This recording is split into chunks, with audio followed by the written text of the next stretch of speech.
ഫെബ്രുവരി 19, 2026 ഒന്നാം നക്ഷത്രക്കൂട്ടത്തിൻ്റെ ഒരു ശില്പശാല പ്രഭാവതി ടീച്ചറുടെ വീട്ടിൽ വെച്ച് നടത്തുകയുണ്ടായി. നക്ഷത്രക്കൂട്ടത്തിൻ്റെ മെൻറ്ററായിട്ടുള്ള കുഞ്ഞമ്പു സാർ, ഒന്നാം നക്ഷത്രക്കൂട്ടം കോർഡിനേറ്റർ മേഴ്സി ജോസ് എന്നിവരുടെ അഭാവത്തിൽ നടന്ന ഈ മീറ്റിംഗ് 3 വ്യക്തിപ്രഭാവങ്ങൾ ലീഡ് ചെയ്തു.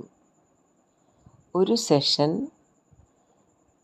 എൻജിനീയറായിട്ടുള്ള മാധവൻ ആണ് നയിച്ചത്. മെഡിറ്റേഷനിലൂടെയാണ് ആ സെഷൻ തുടങ്ങിയത്. TCI ഇൻട്രൊഡക്ടറി കോഴ്സിൻ്റെ പഠിതാവായ പ്രഭാവതി ടീച്ചർ ആണ് അടുത്ത സെഷൻ നയിച്ചത്. സഹായക നിയമങ്ങൾ റോൾ പ്ലേ രൂപത്തിൽ അവതരിപ്പിക്കപ്പെട്ടു.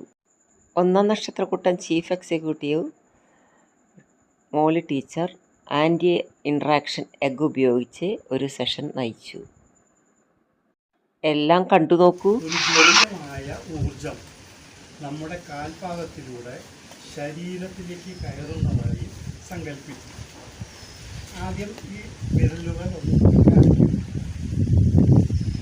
ഇനി ആ ദിവ്യമായ ഊർജം കാൽപാദത്തിലൂടെ, കണങ്കാലുകളിലൂടെ, കാൽമുട്ടുകളിലൂടെ, തുടകളിലൂടെ, അരയ്ക്ക് ചുറ്റും ഇടുപ്പുകളിൽ എത്തുന്നതായി സങ്കല്പിക്കാം.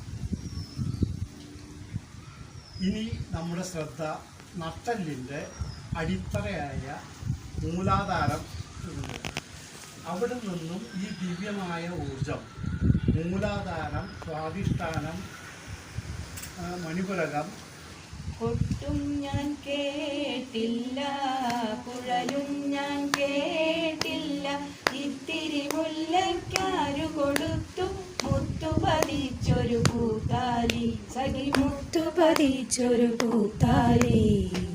കൊട്ടും ഞാൻ കേട്ടില്ല, കുഴലും ഞാൻ കേട്ടില്ല, ഇത്തിരി മുല്ലയ്ക്കാരു കൊടുത്തു മുത്തു പതിച്ചൊരു പൂത്താലി, സഖി മുത്തു പതിച്ചൊരു പൂത്താലി. ഒന്നാം പറഞ്ഞത് ഞാൻ മീറ്റിങ്ങിന് വരട്ടെ അല്ലേ? മീറ്റിങ്ങിന് വരട്ടെന്ന് പറഞ്ഞപ്പോ വന്നോളാനല്ലേ പറഞ്ഞത്. അപ്പൊ വന്നോളാൻ പറഞ്ഞോണ്ട് പിന്നെ പ്രശ്നം ഉണ്ടായില്ല. പക്ഷെ ചോദ്യം ചോദിക്കുമ്പോ എന്തിനാണ് എന്റെ കൂടെ വരണമെന്ന് മാത്രം പറയുകയാണെങ്കിൽ എന്തിനാണെന്ന് മീറ്റിങ്ങിനാണെന്ന് പറഞ്ഞോണ്ട് പിന്നെ പ്രശ്നം ഉണ്ടായില്ല.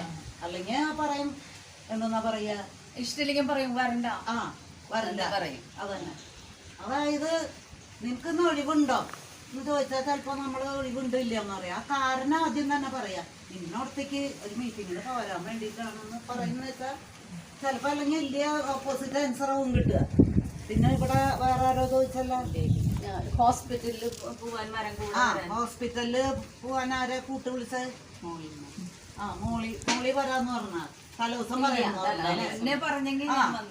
അപ്പൊ ഈ ചോദ്യങ്ങൾ ചോദിക്കുന്നതിന് മുമ്പ് എനിക്ക് ഹോസ്പിറ്റലിൽ പോകാനാണ്, നീ കൂടെ വരുമോന്ന് ആദ്യം ചോദിക്കുന്ന വെച്ചാൽ മറ്റു പരിപാടികളൊക്കെ മാറ്റി വെച്ചിട്ട് വരുമായിരുന്നു. നീ എൻ്റെ കൂടെ വരുമോ ആ നേരത്തെ ചോദിച്ചാൽ ചോദ്യം ചോദിക്കുമ്പോൾ ഇന്നതിനാണ് ചോദിക്കുന്നത് കൂടി പറയണം. അപ്പൊ പിന്നെ ഒരു കൺഫ്യൂഷനില്ല. ഇപ്പൊ ഞാനിപ്പോ ഉദാഹരണമായിട്ട് എൻ്റെ ജോലിക്കാരിയോട് പറയുന്നു, നാളെ നീ വരുന്നുണ്ടോ രമേ എന്ന് ചോദിച്ചാല് അവള് എനിക്ക് ഇവിടെ മേപ്പിളിൽ പണിയുണ്ടെന്ന് പറയും. ഞാനത് നേരത്തെ പറയുന്നു, ഈ യൂത്ത് ലീഡർ ഒരു മീറ്റിംഗ് ഉണ്ട് കേട്ടാ, നീ നാളെ വരുമോ എന്ന് ചോദിക്കുന്ന വെച്ചാൽ അവളത് മാറ്റി വെച്ചായിരുന്നു. എന്നാ പിന്നെ അത് ആദ്യം പറഞ്ഞ വെച്ചാൽ ഞാൻ വന്നതിനില്ലേ. അപ്പൊ ആ ചോദ്യം ചോദിക്കുന്നത് എന്തിന്റെ ഉദ്ദേശത്തിലാണ് ചോദിക്കുന്നത് കൂടി ആദ്യം പറഞ്ഞാൽ ഈ പ്രശ്നം ഉണ്ടാവില്ല. അതും ഈ TCIയുടെ ഒരു അടിസ്ഥാന പ്രമാണം. 9 നിയമങ്ങളുണ്ട്, സഹായക നിയമങ്ങൾ. അതിൽ 3 എണ്ണമാണ് ഇവിടെ അവതരിപ്പിച്ചത്. ബാക്കി നിയമങ്ങൾ ഇതോടുകൂടി പറയുന്നുണ്ടോ? മോളി ടീച്ചർ പറയും.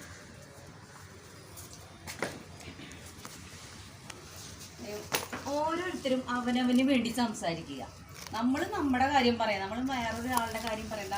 അതായത് അവരുടെ ഉള്ളിലെ ഇരിപ്പ് എന്താണെന്ന് നമുക്കറിയില്ല. അപ്പൊ ഒരു താഴ്വരയിൽ ജനിച്ചു നമ്മൾ, ഒരു പൂന്തണലിൽ വളർന്നു, അലക്കിയ പുളിയില കരയുള്ള പുടവയൊടുത്തു നടന്നു നമ്മൾ പൂക്കളിറുത്തു നടന്നു. ഓർമ്മകൾ മരിക്കുമോ, ഓളങ്ങൾ ഇലയ്ക്കുമോ? ആഹാ ആഹാ ആഹാ ആഹാ. ഓ ഓ ഓ പൂന്തേനരുവി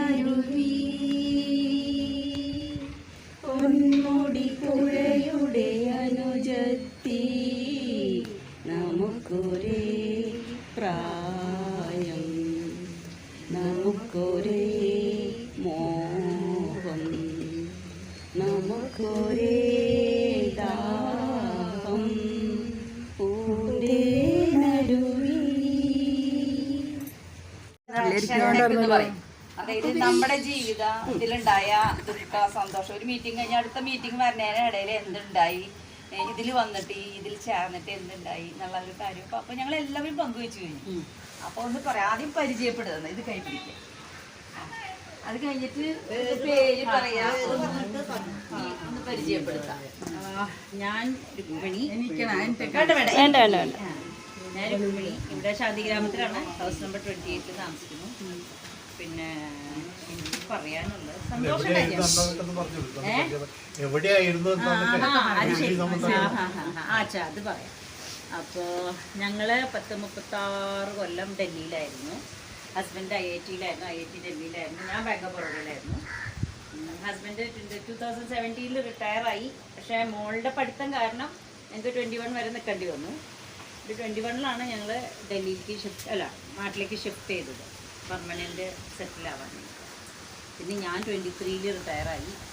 ഗജാനന ഗജാനന ഗജാനന മാപാഹി ഗൗരി നന്ദന ഗജവദന ഗണേശ വരദാമ പാഹി.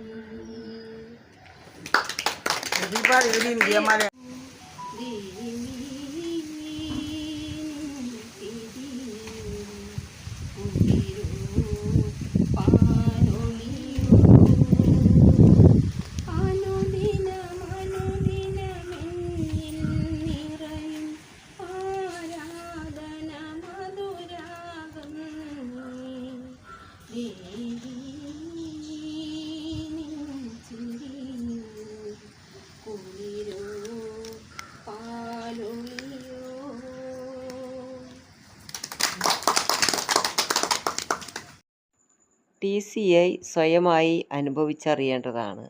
ഇത് ഏതാനും തുള്ളികൾ മാത്രം. Thank you.